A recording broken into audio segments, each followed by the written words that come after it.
American big studio horror films have been somewhat stagnant in recent years for quite some time now, so I always find myself looking to the past for horror films, as it seems every year horror films being released seem to have less and less gems hidden inside of it, and more flops. This has caused me to lose a bit of faith in Hollywood when it comes to horror, as it's been a while since there's been a good horror film released by the studio's system that has truly blown me away. So because of this, I decided to explore horror in other countries, and one region really seems to blow me away with their consistently good feature film horror films. That region being East Asia, more specifically South Korea and Japanese horror, and when watching these films it blows me away just how many of these films are a breath of fresh air from their American counterparts. That does not mean I think they are a replacement for American horror, as I will always have a soft spot for those films, but if it fills an itch for horror that American films don't seem to always be able to substantiate. So that means that these fill a box that I think that American horror films don't fill in. This is just like its own little thing that fills an itch that I usually have that many films don't fill in American horror. American horror films are more so based around fast pacing and jump scares, and these films are not based around that. For example, let's start with the most famous version of East Asian horror, that being J-horror. J-horror is absolutely horrifying, generally paying off of fears that you didn't even know you might have had. J-horror, unlike American horror, is slow, and I mean extremely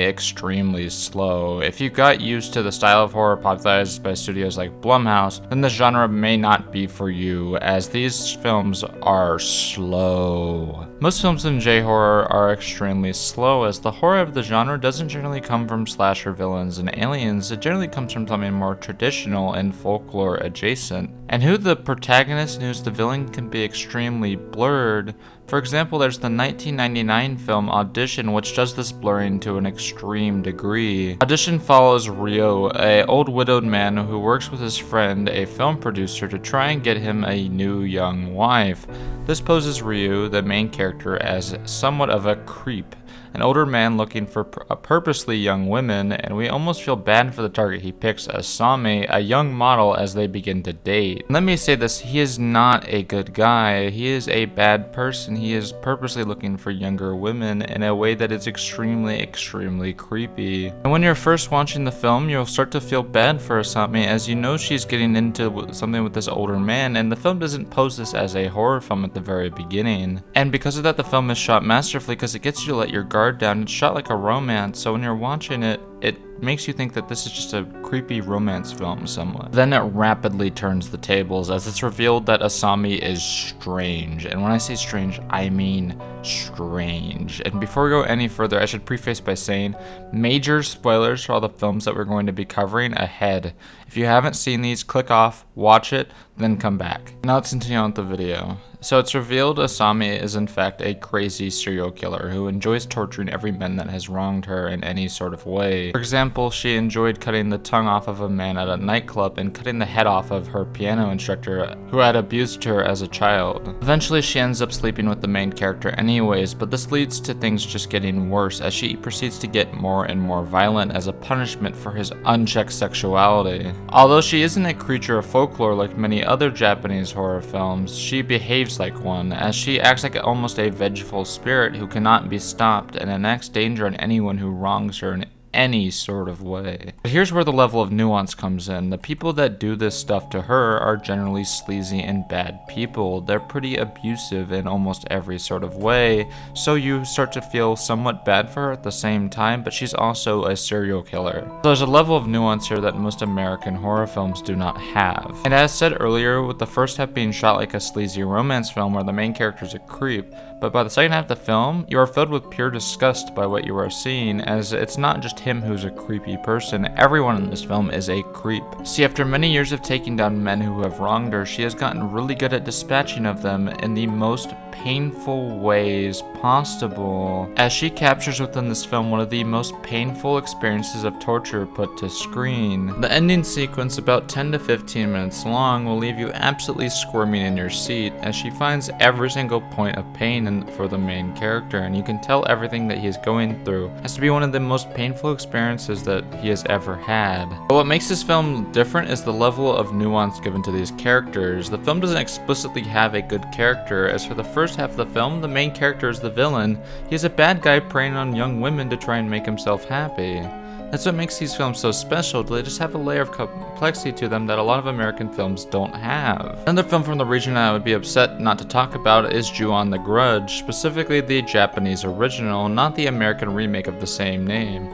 See, this film shows just how good Japan is at composing a ghost story. The film follows a series of vignettes about people entering a cursed house in Japan, and everyone who enters said building meets a demise from the ghost inside, Kayeko. The film is also paced extremely slowly, like many other films from East Asia, with many of the scenes of horror having extremely slow takes and long lingering shots. Unlike American horror, where the scare might only be on screen for a couple of seconds, the film likes to take its time with frightening the viewer. Every time the ghost appears on screen, it's there for a while. You can't escape the ghost, which is what many people who found themselves caught in Kayeko's web experience for themselves. It's almost as if the film is telling you that the main characters of the vignettes can't escape the ghost, then neither can you. Every single person who enters that house dies in a way. It doesn't matter if they are trying to plead to the ghost or beg and please it. It doesn't matter. If you enter the house, you are dead. There is no escape from the evil ghost lady. That's what makes the horrors of the ghosts in these films that much more horrifying than their American counterparts. There is no reasoning with them. There is no asking for forgiveness. If you anger the ghosts in any way or enter their curse, then you are essentially just counting down to their demise. That makes the ghosts of the film so much more scary while watching, and the film is paced extremely well as we see all these different vignettes of people's lives, hoping that possibly any of them will make it out alive within the film, and that maybe one will end the curse once and for all. But we don't get that vindication.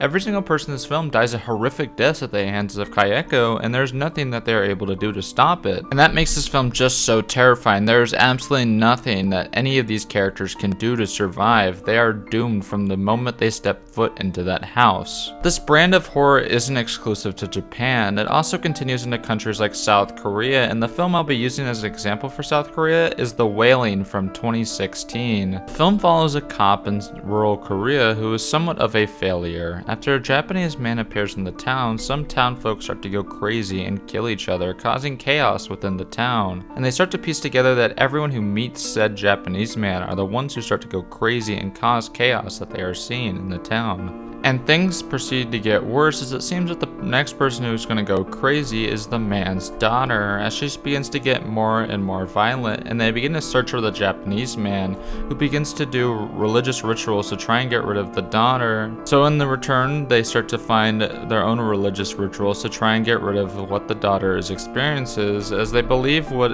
is going on is violent spirits possessing the daughter. It's then revealed is that the shaman who was supposed to be helping the cop heal his daughter is in fact working with the strange man, who is revealed to be a demon in human form. And because that is revealed that the whole time the old man who seemed to be just weird was the one behind the curses that are befalling all these people, and the film ends with the daughter killing everyone in the family, the grandmother, the mother, and eventually the father, who has been trying to save her this whole time, revealing that this was all essentially for nothing. This shows that all their attempts, their ways of fixing the issues, were all for nothing. No matter what they tried to do, it still ends with them all being dead. It shows that no matter how hard you fight back, no matter how many traditions you follow, no matter how much you try to live, it is all futile in the end. When death has marked you in its sights, death will always win.